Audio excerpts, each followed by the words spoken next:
Welcome back to the New World of Education Zoology YouTube channel.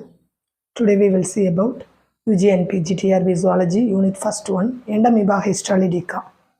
Already Entamoeba Histolytica ஓட general characters and அதோட 3 stages அதெல்லாம் பார்த்தோம். இன்னைக்கு நம்ம அதோட லைஃப் ஹிஸ்டரி என்ன அப்படிங்கறத பார்ப்போம். அதுக்கு முன்னாடி நம்ம சேனலை இதான் ஃபர்ஸ்ட் டைம் பார்க்குறீங்கன்னா கண்டிப்பாக சப்ஸ்கிரைப் பண்ண மறக்காதீங்க. அப்போ தான் நான் போடுற வீடியோஸ் எல்லாம் உங்களுக்கு உடனுக்குடனே நோட்டிஃபிகேஷனாக வரும். அண்ட் ஆல்சோ வீடியோவை ஸ்கிப் பண்ணாமல் பாருங்கள். பார்த்துட்டு பிடிச்சிருந்தா உங்களோட கமெண்ட் என்னங்கிறத கமெண்ட் பாக்ஸில் சொல்லுங்கள்.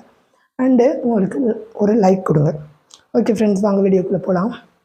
First life cycle. ஆல்ரெடி நான் சொல்லியிருக்கேன் எண்டமீபா ஹிஸ்டாலிட்டிகா அப்படின்னு சொன்னோன்னா தட் இஸ் ஒன்லி ஒன் ஹாஸ்ட். அதோட லைஃப் சைக்கிளை அது கம்ப்ளீட் பண்ணுறதுக்கு ஒரே ஒரு ஹாஸ்ட் மட்டும்தான் தேவைப்படும். That is human being, man மட்டும்தான் அது. ஸோ அதனால் இதை நம்ம என்ன சொல்கிறோம்னா மோனோஜெனிக் பேரசைட் அப்படின்னு சொல்கிறோம். ஓகேவா, ஒரே ஒரு சிங்கிள் ஹாஸ்ட் தேவைப்படுறதுனால மோனோஜெனிக் பேரசைட்னு சொல்கிறோம். அண்டு இப்போ நம்ம ஆல்ரெடி அதோட 3 ஸ்டேஜஸ் ஃபார்மில் பார்க்கும்போது ட்ரோபோசோயிட் அப்படின்னு ஒரு நிலை பார்த்தோம். அது என்ன அப்படின்னா மெச்சூர் எண்டமீபா ஹிஸ்டாலிட்டிக்காவே தான் நம்ம என்ன சொல்லுவோம்னா ட்ரோபோசோயிட் அப்படின்னு சொல்லுவோம். ஸோ முதிர்ந்த எண்டமீபா தான் ஃபஸ்ட்டு முதிர்ந்த எண்டமீபாவிலேருந்து தான் இந்த லைஃப் சைக்கிள் ஸ்டார்ட் ஆகுது. அந்த முதிர்ந்த ட்ரோபோசோயிட் என்ன செய்யுதுன்னா பாலிலா இனப்பெருக்கம் மேற்கொள்ளுது. எந்த வழியில் பாலிலா இனப்பெருக்கம் மேற்கொள்ளுது அப்படின்னா நம்மளுக்கு தெரியும், பாலிலா இனப்பெருக்கம்னா கேமெட்ஸ் எதுவும் ஃபார்ம் ஆகாது.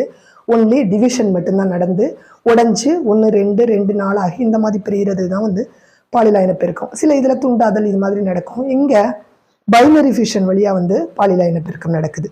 தட் இஸ் இரு சமப்பிளவு 2 சமபாகமாக பிரிகிற முறை மூலமாக பாலிலா இனப்பெருக்கத்தை மேற்கொள்ளுது. அங்கே போட்டிருக்கேன், பார்த்தாலே உங்களுக்கு தெரியும் டயக்ராம். இப்போ பார்த்தீங்கன்னா இதுதான் ட்ரோபோசோயிட், முதிர்ந்த ட்ரோபோசோயிட் அப்படின்னு சொல்கிறோம். ஒரு முதிர்ந்த ட்ரோபோசோயிட்னா அதில் என்னெல்லாம் இருக்கும் அப்படின்னா ஒரு சிங்கிள் ஸ்பெரிக்கல் ஷேப்பில் நியூக்ளியஸ் இருக்கும், ஆர்பிசி இருக்கும், போலிக்கல்கள் இருக்கும். அண்டு சைட்டோபிளாசம் 2 டைப்ஸான சைட்டோபிளாசம் இருக்கும். எக்டோபிளாசம், எண்டோபிளாசம்னு சொல்லிட்டு. அந்த எக்டோபிளாசம் அப்படின்னா வெளிப்புறத்தில் இருக்கிறதுன்னு சொல்லுவோம், எண்டோபிளாசம்னா உட்புறத்தில் இருக்கிறது அப்படின்னு சொல்லுவோம். அண்ட் ஃபுட் மெட்டீரியல்ஸ் எல்லாமே ஒரு முதிர்ந்த ட்ரோபோசோயிட்டில் இருக்கும். இந்த முதிர்ந்த ட்ரோபோசோயிட் என்ன செய்யுதுன்னா இரு சமப்பிளவு மூலமாக 2 சமபாகமாக உடையுது, பிரியுது. ஓகேவா, அதில் ஒன்று பார்த்தோம் அப்படின்னா யங்காகவும் ஒன்று மெச்சூராகவும் இருக்கும். உடையிற ரெண்டுமே மெச்சூராக இருக்குமா அப்படின்னா கிடையாது. ஒன்று மட்டும்தான் அதில் மெச்சூராக இருக்கும். அதை மைனூட்டா ஃபார்ம் அப்படின்னு கூட சொல்லுவோம். ஓகேவா, யங்காக இன்னொன்று யங்காக இருக்கும். ஸோ யங்காக இருக்கிறது அடுத்த கட்டத்துக்கு போகாது. அடுத்து நியூக்ளியஸ் பிரிஞ்சு யூனிநியூக்ளியேட்டாகவும் பைநியூக்ளியேட்டட் அண்ட் டெட்ராநியூக்ளியேட் அந்த ஸ்டேஜுக்கு போகாது. யங்காக இருக்கிறது அது மெச்சூர் ஆகிற வரை அது அப்படியே தான் இருக்கும் யங்காவே. பட் இன்னும் அனதர் ஒன்று இருந்துச்சு இல்லையா, மெச்சூர் ஃபார்ம். அதுதான் என்ன செய்யும்னா நியூக்ளியேஷன் நியூக்ளியஸ் டிவிஷன் ஆகி அடுத்தடுத்த ஸ்டேஜுக்கு போகும். ஓகேவா, இப்போ பிரியுது அப்படின்னு சொல்லியிருந்தேன். அப்போ இரு சமப்பிளவு மூலம் பிரியுது அப்படின்னா என்ன மீனிங்னா தாய் செல் 2 டாட்டர் செல்ஸாக சேய் செல்லாக மாறும். அண்ட் அது எப்படி மாறும் அப்படின்னா கேரியோகைனசிஸ் நடக்கும், அது சைட்டோகைனசிஸ் நடக்கும். What is the meaning of karyokinesis? That is division of nucleus. உட்கரு உடையும், உட்கரு பகுப்பு அது உட்கரு பிரிதல் ஏற்படும் ஃபஸ்ட்டு. அதை தான் நம்ம என்ன சொல்லுவோம்னா கேரியோகைனசிஸ்ன்னு சொல்லுவோம். அண்ட் உட்கருவை தொடர்ந்து உட்கருவை சுற்றி என்ன இருக்கும்னா எப்போதுமே சைட்டோபிளாசம் இருக்கும். அப்போ சைட்டோபிளாசமும் பிரியும். ஓகேவா, அப்போ சைட்டோபிளாசமும் பகுப்படையுது. அதை சைட்டோகைனசிஸ் அப்படின்னு சொல்லுவோம். ஸோ இந்த 2 முறை மூலமாக கேரியோகைனசிஸ் அண்ட் சைட்டோகைனசிஸ் அப்படிங்கிற இந்த 2 முறை மூலமாக ஒரு தாய் செல்லேருந்து 2 சேய் செல்கள் உருவாகும். அதை தான் இங்கே போட்டிருக்கேன். ஒரு முதிர்ந்த ட்ரோபோசோயிட் அதுலேருந்து இருசமப்பிளவு மூலமாக 2 சேய் செல்கள் உருவாகுது. அப்போ நியூக்ளியஸும் டிவைட் ஆகுது. தட் இஸ் 1 இருந்தது இங்கே யங் செல்லுக்கு 1 மெச்சூர் செல்லுக்கு 1 போய் 2 பிரிவடையுது. அதை சுற்றில இருக்கிற சைட்டோபிளாசம் நான் போட்டு காட்டலை, பட் இங்கே சைட்டோபிளாசம் போட்டிருக்கேன் இல்லையா, அதே சைட்டோபிளாசமும் இங்கே 2 டிவிஷன் ஆகி ஒவ்வொரு உயிருக்கு போகுது. அதுக்கு அடுத்த ஸ்டேஜ் என்னன்னா தன்னோட போலிக்காலை இழக்குது. ஆல்ரெடி நம்ம சொல்லியிருக்கோம் எண்டோபிளாஸ்மிக் இந்த எண்டமீபா ஹிஸ்டாலிட்டிகா அப்படின்னாலே சிங்கிள் போலிக்கால் தான் இருக்குது, சூடோபோடியம் இருக்குது அப்படின்னு. சிங்கிள் சூடோபோடியம் மீன்ஸ் தட் இஸ் மூவேஷன், ஒரு இடத்துலேருந்து இன்னொரு இடத்துக்கு நகர்றதுக்காக இருக்கிறது தான் போலிக்கால். இங்கே வந்து ஒரே ஒரு போலிக்கால் இருக்கிறதுனால இதை மோனோபோடியம்னு சொல்லுவோம். அந்த மோனோபோடியம் எதில் இருக்குன்னா இந்த மெச்சூரான ட்ரோபோசோயிட்டில் இருக்குது. அப்படியே அந்த மெச்சூரான ட்ரோபோசோயிட்டில் இருக்கிற இந்த போலிக்காலை வந்து இழந்து அது என்ன வடிவத்துக்கு மாறுதுன்னா ஒரு ஸ்பெரிக்கல், ஒரு வட்ட வடிவம் மாதிரி ஒரு வடிவத்துக்கு வந்து மாறுது. ஓகேவா? அண்டு இந்நிலையில் வந்து அது சுற்றிலும் ஒரு மெல்லிய ஃப்ளெக்சிபிளான ஒரு வளையக்கூடிய தன்மையுடைய ஒரு கூட்டை வந்து ஒரு சிஸ்டை தன்னை சுற்றி வந்து உருவாக்கிக்கிறது. அதை தான் சிஸ்ட் வால் அப்படின்னு வந்து சொல்கிறோம். ஓகேவா? அது வந்து தன்னோட போலிக்காலை இழந்துட்டு, ஏன்னா போலிக்கால் இருக்கும்போது அதோட ஷேப்பே வந்து கொஞ்சம் ஓவல் ஷேப்பு மாதிரி இருக்கும். இப்போ அந்த போலிக்காலை இழந்து அது ஸ்பெரிக்கல் ஷேப்புக்கு மாறிடுச்சு அப்படின்னா அந்த நிலையில் தன்னை சுற்றிலும் ஒரு மெல்லிய ஒரு ஃப்ளெக்சிபிளான வளையக்கூடிய ஒரு கூட்டை உருவாக்கும். இது வந்து சிஸ்ட் வால்னு சொல்லுவோம். அண்டு இந்த செயல்முறைக்கு பேர் கூடு உருவாக்கம் அப்படின்னு வந்து சொல்லுவோம். என்சிஸ்ட்மெண்ட் அப்படின்னு வந்து சொல்லுவோம். டயக்ராமை பார்த்தா உங்களுக்கு புரியும். தட் இஸ் இந்த யங் அண்ட் மெச்சூர்னு சொல்லிட்டோம். அதில் வந்து யங் வந்து ஃபர்தராக எந்த ஸ்டேஜுக்கும் போகாது. மெச்சூர் மட்டும்தான், மெச்சூர் ஆர் மைனூட்டா ஃபார்ம்னு சொல்லுவோம். அது மட்டும்தான் அடுத்த ஸ்டேஜுக்கு போகுது. அது என்ன செய்யுது அப்படின்னா வந்து தன்னை சுற்றிலும் ஒரு சிஸ்ட் வால், அது ஆல்ரெடி ஒரு வால் இருக்குது, அதை சுற்றிலும் இன்னும் ஒரு சிஸ்ட் வாலை வந்து ஃபார்ம் பண்ணுது. ஓகேவா? இதை தான் நம்ம வந்து என்சிஸ்ட்மெண்ட் அப்படின்னு சொல்லுவோம். அந்த ப்ராசஸ்க்கு பேர் கூடு உருவாக்கம் அப்படின்னு வந்து சொல்கிறோம். இந்நிலையில் பார்த்தோம் அப்படின்னா ஆல்ரெடி வந்து 2 நியூக்ளியஸ் பிரிஞ்சதில் ரெண்டுக்கும் ஒவ்வொரு உயிருக்கும் ஒன்று சேய் செல்களுக்கு போணுச்சு. அதில் ஒரு இந்த மெச்சூரான சேய் செல்லில் பார்த்தோம்னா ஒரே ஒரு நியூக்ளியஸ் வந்து இருக்குது.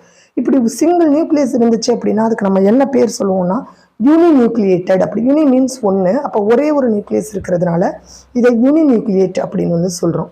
அண்ட் நெக்ஸ்ட் என்ன செய்யணும், அதே பைனரி ஃபிஷன் வழியாக என்ன செய்யுதுன்னா 2ஆக வந்து மல்டிப்ளை ஆகுது. ஓகேவா? அந்த நியூக்ளியஸ் என்ன செய்யுது அப்படின்னா 1 வந்து 2ஆக வந்து டிவைட் ஆகுது. மைட்டாசிஸ்ன்னு சொல்லுவோம். மைட்டாசிஸ் பிளவு மூலமாக 1 வந்து 2ஆக வந்து மாறுது. 2 இருந்துச்சு அப்படின்னா அது நம்ம என்ன சொல்லுவோம்னா பை நியூக்ளியேட்டட் அப்படின்னு வந்து சொல்லுவோம்.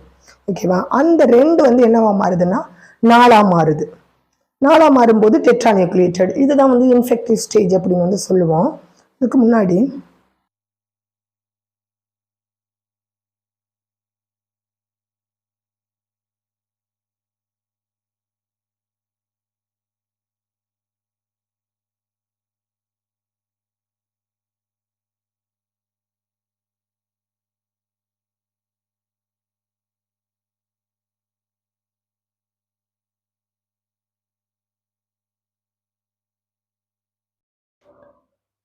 இப்போது சிஸ்டில் வந்து என்னெல்லாம் இருக்குது அப்படின்னு பார்த்தோம்னா சிஸ்ட் வால்குள்ளே குரோமோசோமா உட்கரு மட்டும் கிடையாது, அதோட குரோமேட்டின் உடலமும் கிளைக்கோஜன் 2 கிளைக்கோஜன் கிரானியூல்ஸ் இருக்குது அப்படின்னு வந்து ஆல்ரெடி சொல்லியிருக்கோம்.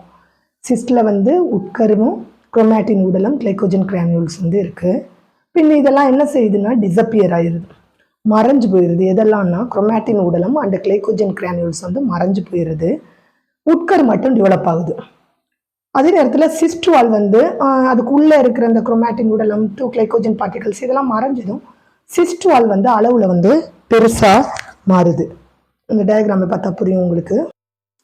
என்ன செய்யுது அப்படின்னு பார்த்தோம்னா தட் இஸ் இந்த க்ரீன் கலரில் மார்க் பண்ணியிருக்கேன் குரோமேட்டின் உடலம். இது வந்து மறைஞ்சு போயிடுது. அந்த கிளைக்கோஜன் பார்ட்டிகல்ஸும் மறைஞ்சதும் சிஸ்ட் வால் பார்த்தோம்னா பெருசாக இருக்குது. அதே நேரத்தில் சிஸ்ட் வாலில் என்ன இருக்குது அப்படின்னா நியூக்ளியஸ் மட்டும் டெட்ரா நியூக்ளியேட்டட் ஃபார்மாக வந்து இருக்குது. ஓகேவா? நெக்ஸ்ட்டு சிஸ்ட் வாலை விட்டு இப்போ என்ன செய்ய போகுது அப்படின்னா இந்த டெட்ரா நியூக்ளியேட்டட் வந்து சிஸ்ட் வாலை விட்டு உடச்சிக்கும் வெளில வரப்போகுது. சிஸ்ட் வாலை ரப்சர் பண்ணிவிட்டு வெளில வருது. வந்து என்ன செய்யும் அப்படின்னா வந்து அந்த எக்ஸாட்டிக் ஃபார்ம் அப்படின்னு சொல்லுவோம். சிஸ்ட் வாலை விட்டு வெளில வந்துடுச்சு அப்படின்னா அது இன்ஃபெக்டிவ் ஸ்டேஜ். அடுத்த ஒரு ஹியூமன் பீயிங்கை வந்து போய் அஃபெக்ட் பண்ண போகுது. அதான் இங்கே போட்டிருக்கேன். இந்த 4 செல் ஸ்டேஜில் பார்த்தோம் அப்படின்னா உட்கர் வந்து 4 செல் நிலையில் சிஸ்ட் வாலை உடச்சிக்கிட்டு வெளியில் வரும். இது இன்ஃபெக்டிவ் ஸ்டேஜ் அப்படின்னு சொல்லுவோம். இப்போ வந்து பார்த்தோம் அப்படின்னா contaminated food and contaminated water, அசுத்தமான உணவு, அசுத்தமான நீர் வழியாக இன்னொரு ஹியூமன் பீயிங்கோட உடலுக்குள்ளே வந்து பெருங்குடலுக்கு வந்து போகும். ஓகேவா? அங்கே போய் மைட்டாசிஸ் பகுப்பு மூலமாக 4 செல் நிலையில் போணுச்சு அடுத்த மனுஷனோட உடம்புக்குள்ளே. பட் மைட்டாசிஸ் பகுப்பு வழியாக 8 செல்லாக அங்கே போய் மாறி growing stage, that is feeding stage, உணவை எடுத்துக்கிட்டு நல்லா சாப்பிட்டு முதிர் ட்ரோபோசோயிட்டாக வந்து மாறும். 8 செல்லு என்ன செய்யுதுன்னா முதிர் ட்ரோபோசோயிட்டாக வந்து மாறும். இந்த ட்ரோபோசோயிட் வந்து பின்னாடி இருசம பிளவு பைனரி ஃபிஷன் வழியாக திரும்ப 2 டாட்டர் செல்ஸ் சேய் செல்களை வந்து உருவாக்கும். அண்டு பார்த்தோம் அப்படின்னா அந்த சைக்கிள் வந்து ரிப்பீட்டடாக திரும்ப வந்து என்ன செய்யும் அப்படின்னா பைனரி ஃபியூஷன் வழியாக யங்காகவும் மெச்சூராகவும் பெய்யும். அது வந்து திரும்ப வந்து யூனிநியூக்ளியேட்டடு பைநியூக்ளியேட்டட் டெட்ராநியூக்ளியேட்டட் வழியாக சிஸ்டுவாலை ரப்சர் பண்ணி வெளில வந்து திரும்ப 8 செல் நிலைக்கு இன்னொரு மனுஷனை போய் தாக்கி 8 செல் நிலைக்கு மாதிரி ட்ரோபோசைட் அப்படின்னு சொல்லி இந்த சைக்கிள் வந்து திரும்ப ரிப்பீட்டடாக வந்து நடக்கும். அதான் இங்கே போட்டிருக்கேன். சிஸ்டுவாலை வந்து ரப்சர் பண்ணி வெளில வருது. அதை வந்து எக்ஸாட்டிக் ஃபார்ம்னு சொல்கிறோம். இந்த எக்ஸாட்டிக் ஃபார்ம் வந்து திரும்ப அடுத்த மனுஷனோட குடலுக்குள்ளே போயிருச்சு. Contaminated food and contaminated water வழியாக போனது அங்கே போய் தட் இஸ் மெட்டாசிஸ்டிக் ஃபார்மாக மாறுது. மெட்டாசிஸ்டிக் ஃபார்ம் அப்படின்னா it's nothing but that is 4 cells are divided into 8 cell stage. That is the metacistic and also cystic infective stage. Infective ஸ்டேஜ்னால் இன்னொரு மனுஷனுக்குள்ளே போயிருச்சு. அப்போ 8 செல்லாக மாறிடுச்சு. இந்த 8 செல்லும் என்ன செய்யுதுன்னா ஃபீடிங் ஸ்டேஜ் உணவை நிறையா எடுத்துக்கிட்டு முதிர் உயிரினா தட் இஸ் ட்ரோபோசைட் கண்டிஷனுக்கு வந்து மாறுது. ட்ரோபோசைட் திரும்ப பைனரி ஃபியூஷன் வழியாக 2 உட்கர் கொண்ட சேஸ் எல்லாம் மாறுது. அது திரும்ப சிஸ்டுவாலை ஃபார்ம் பண்ணி uninucleated binucleated tetranucleated and cyst wall rupture excystic form infective ஸ்டேஜ்னு சொல்லி இந்த சைக்கிள் ரிப்பீட்டடாக வந்து நடக்குது. இதுதான் வந்து எண்டமீபா ஹிஸ்டாலிட்டிகாவில் இருக்கக்கூடிய லைஃப் சைக்கிள். நெக்ஸ்ட்டு இதோட அறிகுறினா என்னெல்லாம் இதோட அறிகுறி அப்படின்னு பார்த்தோம். மியூக்கஸ் தட் இஸ் கோலை அண்டு எபித்திலியல் செல்கள் இதை வந்து உணவாக எடுத்துக்கும். உணவாக எடுத்துக்கிற போது என்ன ஆகுது அப்படின்னா வந்து அல்சர் ஃபார்ம் ஆயிரும் ஆட்டோமேட்டிக்காக. ஏன்னா உடலில் உள்ள குடல் எபிதிலிய செல்களையும் அதில் இருக்கிற கோழை படலத்தையும் அது உணவாக எடுத்துக்கிறது. அப்படிங்கும்போது இதுதான் வந்து நம்மளோட ஃபுட் பைப்புன்னு வச்சுக்குவோம். இந்த ஃபுட் பைப்பில் குடல் எபிதிலியத்தையும் அண்டு கோழை செல்களையும் அது சாப்பிட்டு ஆரம்பிச்சிச்சு அப்படின்னா ஆட்டோமேட்டிக்காக நம்மளோட அந்த குடல் சுவர் இருக்கு இல்லையா, குடல் வால், அந்த வால் வந்து என்ன ஆகும்னா புண்ணு வர ஆரம்பிச்சிடும். அது வந்து இப்போ குடல் வாழை வந்து எபிதிலியத்தை சாப்பிடும்போது தட் இஸ் குடலோட வாழையே அது குடல் சுவரையே வந்து சாப்பிடுது அப்படின்னு தான் மீனிங். அப்போ ரத்தம் வர ஆரம்பிச்சிடும். ஓகேவா, அதை தான் நம்ம வந்து அல்சர் அப்படின்னு வந்து சொல்கிறோம். ஸோ இந்த மியூக்கஸையும் எபிதிலியல் செல்களையும் உணவாக எடுத்துக்கிற போது அல்சர் வந்து ஆட்டோமேட்டிக்காக வந்துடும். அண்டு மலக்கழிவில் வந்து அது இல்லாமல் அல்சர் ஃபார்ம் ஆயிடுச்சு அப்படின்னா நம்மளோட ஸ்டூலில் என்ன ஆகுது அப்படின்னா மியூக்கஸ் தட் இஸ் கோழையும் ரத்தமும் அந்த ஸ்டூலோட சேர்ந்து வெளியில் வர ஆரம்பிக்குது. ஓகேவா, அந்த வேஸ்டேஜோட கோழையும் ரத்தமும் வந்து வெளில வரும். அந்த வயிற்றுப்போக்கு வந்து டிசென்ட்ரி வந்து இருக்கும். அதான் அமீபிக் டிசென்ட்ரியை வந்து ஏற்படுத்துதுன்னு சொல்லியிருந்தோம். ஸோ வயிற்றுப்போக்கு வர ஆரம்பிச்சிடும். அண்ட் ஆல்சோ இதெல்லாம் வர்றதுனால வயிற்று வலி வந்து அவங்களுக்கு சிவியராக பெயின் வந்து இருக்கும். ஓகேவா, ஸ்டொமக் பெயின் வந்து அவங்களுக்கு சிவியராக வந்து இருக்கும். இதெல்லாம் இதோட சிம்டம்ஸ் அப்படின்னு வந்து சொல்கிறோம். அண்டு இதை வந்து எப்படியெல்லாம் இதை வந்து ப்ரிவென்ட் பண்ணலாம் அப்படின்னா, கை கழுவும் போது ப்ராப்பராக ஹேண்ட் வாஷ் பண்ணணும். சுத்தமாக கையை வந்து கழுவணும். அண்ட் நெயில் எல்லாம் கட் பண்ணி சுத்தமாக வச்சுக்கணும். நெக்ஸ்ட்டு குக்கிங்க்கு முன்னாடி அந்த வெஜிடபிள்ஸ் காய்கறிகள் எல்லாத்தையும் சுத்தமாக கழுவிட்டு சமைக்கணும். அண்ட் ஹாட் வாட்டர் யூஸ் பண்ணணும். ஏன்னா கண்டாமினேட்டட் வாட்டர்லேருந்து இது ஸ்ப்ரெட் ஆகுது அப்படிங்கும்போது அந்த வாட்டரை நம்ம வந்து பாயில் பண்ணி ஃபில்டர் பண்ணி குடித்தோம் அப்படின்னாலே மேக்ஸிமம் வந்து இதை தடுக்க முடியும்.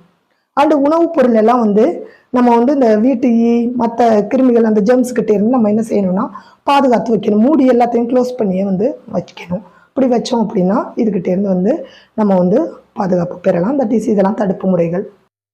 அண்டு மருந்து என்னென்ன மருந்தெல்லாம் யூஸ் பண்ணுறோம் அப்படின்னா that is emetine and hydroemetine, terramycin, aureomycin, chloroquine, erythromycin இந்த மாதிரி மருந்துகள் எல்லாம் வந்து நம்ம வந்து எடுத்துக்கிட்டோம் அப்படின்னா இதுக்கிட்டேருந்து நம்ம வந்து நம்மளை காத்துக்க முடியும். ஓகேவா, இந்த மருந்தெல்லாம் இது வந்து பிஜிடிஆர்பியில் கேட்ட கொஸ்டின் ஒன் டைம் டெராமைசின் கேட்டிருந்தாங்க. ஸோ இதையும் கொஞ்சம் நல்லா பார்த்துக்கோங்க. எமிட்டின், ஹைட்ரோஎமிட்டின், டெராமைசின், நெக்ஸ்ட்டு ஆரியோமைசின், குளோரோகுயினின், எரித்ரோமைசின் இதெல்லாம் வந்து மருந்துகளாக பயன்படுது. அண்டு வேறு என்ன அதர் ஸ்பீசிஸ் இருக்குது அப்படின்னு பார்த்தோம்னா எண்டமீபா கோழை வந்து இருக்குது.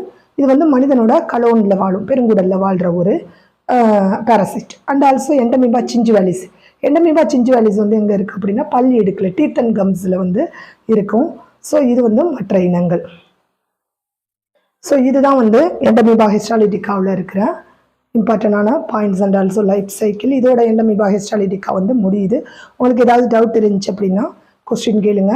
நான் டுமாரோ வந்து இந்த எண்டமீபா ஹிஸ்டாலிட்டிகாவிலேருந்து ஒரு 30 கொஸ்டின்ஸ் வந்து ரெடி பண்ணி தர்றேன் வித் ஆன்சரோட. கொஞ்சம் டெஸ்ட் எழுதி பார்த்துட்டு ஃபைனலாக ஆன்சரை வந்து செக் பண்ணி பாருங்கள். நான் வந்து டிஸ்கிரிப்ஷன் பாக்ஸில் வந்து ஆன்சரை கொடுக்குறேன். நீங்கள் வந்து அதை செக் பண்ணி பாருங்கள். ஓகே ஃப்ரெண்ட்ஸ், இந்த சேனல் உங்களுக்கு பிடிச்சிருந்தா லைக் பண்ணுங்கள், ஷேர் பண்ணுங்கள், சப்ஸ்கிரைப் பண்ணுங்கள். அது கூடவே உங்களோட கமெண்ட் பாக்ஸில் சொல்லுங்கள். தேங்க்யூ.